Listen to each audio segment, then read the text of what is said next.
ಆತ್ಮೀಯ ವೀಕ್ಷಕರುಗಳಿಗೆ ಲೋಕದ ಸ್ವರ ಸಂಚಿಕೆ 5ಕ್ಕೆ ಪ್ರೀತಿಪೂರ್ವಕವಾದ ಸ್ವಾಗತವನ್ನು ಬಯಸ್ತಾ ಇವತ್ತು ಅನ್ನ ಎಸೆಯುವುದು ನಮ್ಮ ಪದ್ಧತಿಯೇ ಎನ್ನುವುದನ್ನು ನಿಮ್ಮೊಂದಿಗೆ ಚರ್ಚೆ ಮಾಡಲಿಕ್ಕಿದ್ದೇನೆ. ಮನುಷ್ಯ ಈ ಲೋಕದಲ್ಲಿ ಜೀವ ಪಡೆದ ಮೇಲೆ ಅವನಿಗೆ ಜೀವಂತವಾಗಿರಲು ಸಾಕ್ಷಿ ಪ್ರಜ್ಞೆ ಆಗಿರುವುದೇ ಅನ್ನ.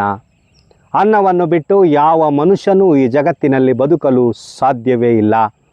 ಹೀಗಾಗಿ ಮನುಷ್ಯ ಕಾಲದಿಂದ ಕಾಲಕ್ಕೆ ಅನ್ನವನ್ನು ದುಡಿಸಿಕೊಂಡು ಬದುಕು ಮಾಡಿಕೊಂಡು ಬಂದಿದ್ದಾನೆ. ಪ್ರಾಚೀನ ಕಾಲದಲ್ಲಿ ಮನುಷ್ಯ ಬೇಟೆಯಾಡಿಕೊಂಡು ಗೆಡ್ಡೆ ಗೆಣಸುಗಳನ್ನು ಸಂಗ್ರಹಿಸಿ ಬದುಕು ಮಾಡುತ್ತಿದ್ದ, ಜೀವನ ನಡೆಸುತ್ತಿದ್ದ.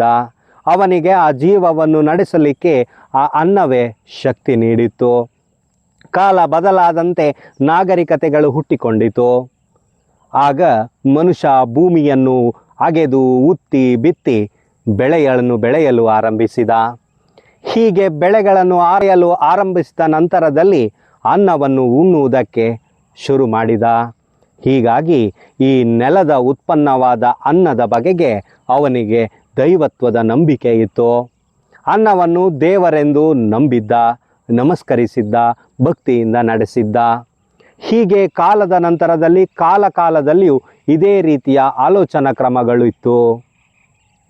ಮನುಷ್ಯನು ಬದುಕು ಮಾಡಿದ್ದು, ಸುಳ್ಳು ಹೇಳಿದ್ದು, ಕಳ್ಳತನ ಮಾಡಿದ್ದು, ಬೆವರು ಬಸಿದಿದ್ದು, ರಕ್ತ ಬಸಿದಿದ್ದು, ಎಲ್ಲ ಚಟುವಟಿಕೆಗಳನ್ನು ಹುಟ್ಟುಹಾಕಿದ್ದು ಅನ್ನಕ್ಕಾಗಿಯೇ ಆಗಿದೆ.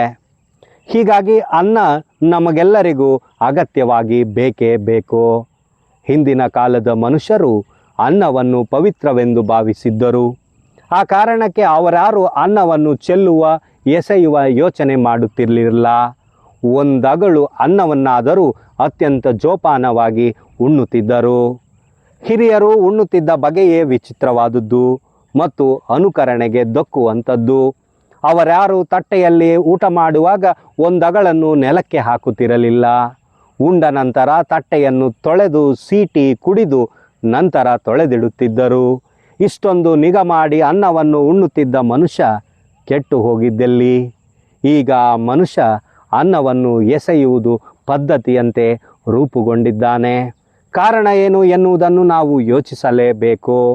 ಹಿಂದೆಲ್ಲ ಸಂಜೆ ಅನ್ನ ಉಳಿದರೆ ಅದನ್ನು ಬೆಳಗ್ಗೆ ತಂಗಳನ್ನ ಅಂತ ಉಣ್ಣುತ್ತಿದ್ದರು. ಅನ್ನವನ್ನು ಉಣ್ಣುವುದೇ ಬಹುದೊಡ್ಡ ಸಂಭ್ರಮ. ಏಕೆಂದರೆ ಜಗತ್ತಿನಲ್ಲಿ ಅನ್ನವನ್ನೇ ನೋಡದ ಅದೆಷ್ಟೋ ಜನ ಬದುಕು ಮಾಡುತ್ತಿದ್ದರು. ಈ ಕಾಲ ಕಳೆದ ಮೇಲೆ ನಾವೆಲ್ಲರೂ ಆಧುನಿಕರಾದೆವು. ಈಗ ಆಧುನಿಕತೆ ಆರಂಭವಾದ ಮೇಲೆ ಅನ್ನವನ್ನು ಬಂಡವಾಳಶಾಹಿಯು ತನ್ನ ವ್ಯಾಪಾರದ ವಸ್ತುವಾಗಿ ಪಡೆದುಕೊಂಡಿತು. ಯಾವಾಗ ಅನ್ನ ವ್ಯಾಪಾರಕ್ಕೆ ನಿಂತಿತೋ ಆಗ ಅನ್ನದ ಮೇಲಿನ ನಂಬಿಕೆಗಳು ಜಾಳಾಯಿತು. ಅದು ತನ್ನ ಸತ್ವವನ್ನು ಕಳೆದುಕೊಂಡು ಬಿಟ್ಟಿತು. ನಾವೆಲ್ಲರೂ ಹಣ ಕೊಡುತ್ತಾನೆ, ಅದಕ್ಕೆ ಅನ್ನ ಕೊಡುತ್ತಿದ್ದಾನೆ ಎನ್ನುವ ಗಿರಾಕಿ ಮನಸ್ಸು ನಮ್ಮೊಳಗೆ ರೂಪುಗೊಂಡ ಮೇಲೆ ನಾವೆಲ್ಲರೂ ಅನ್ನದ ಜೊತೆಗಿನ ಸಂಬಂಧವನ್ನು ಕಳೆದುಕೊಂಡೆವು.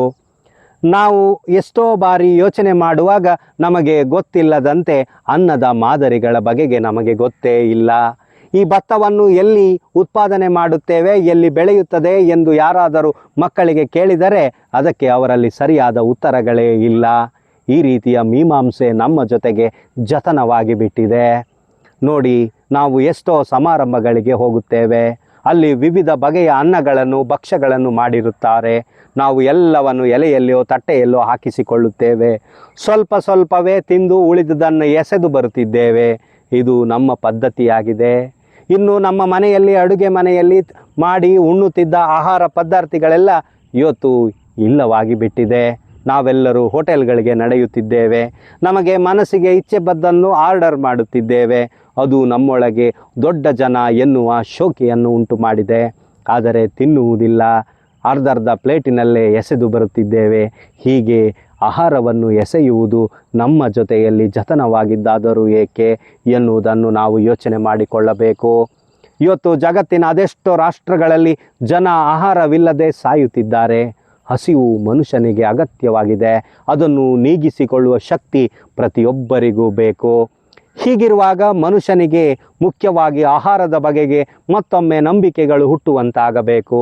ನಮ್ಮ ಮಕ್ಕಳಿಗೆ, ಮುಂದಿನ ಪೀಳಿಗೆಗೆ ಆಹಾರವನ್ನು ನಿರ್ಮಿಸುವ, ರೂಪಿಸುವ ಗದ್ದೆ ಗಣ್ಣಗಳ ಪರಿಚಯ ಬೇಕು. ಅದನ್ನು ಉಣ್ಣುವ ಬಗೆಯ ಅರಿವು ಬೇಕು. ನಾವು ಆ ಅರಿವು ನೀಡಿದರೆ ಮುಂದೊಂದು ದಿನ ನಾವು ಉಣ್ಣಬಹುದು, ನಮ್ಮವರಿಗೂ ಉಣ್ಣಿಸಬಹುದು, ನಮ್ಮ ಜೀವನವನ್ನು ಮುಂದಕ್ಕೂ ಕಟ್ಟಲು ಸಾಧ್ಯವಾಗುತ್ತದೆ.